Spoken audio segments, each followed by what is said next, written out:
دا د لوګر ولایت محمد اغې ولسوالۍ پورې اړوند د برکلی دی چې د پسرلي په موسم کې بادام ګل نیونې له پلوه یو ځانګړی ښکلا لري. د دغې سیمې اوسیدونکي وایي چې ټولې زراعتي ځمکې د بادامو په بڼو پوښلي دي او ټول حاصلات له بادامو څخه ترلاسه کیږي چې دغه وچه میوه په هیواد کې خاص مشهورتیا لري، خو د بازار موندنې او اوبو نشتون له پلوه ګڼو ستونزو سره مخ دي.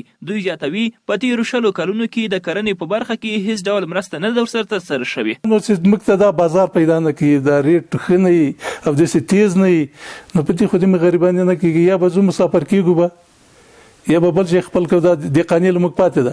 دې برګ بادام داسې یو د هوا تاثیر به وي، د څه شي تاثیر به وي. شپږمه درجه دي په دنیا کې. دغه د سپین ورسه کې د موږ یو د بند ډېر مناسب ځای ده.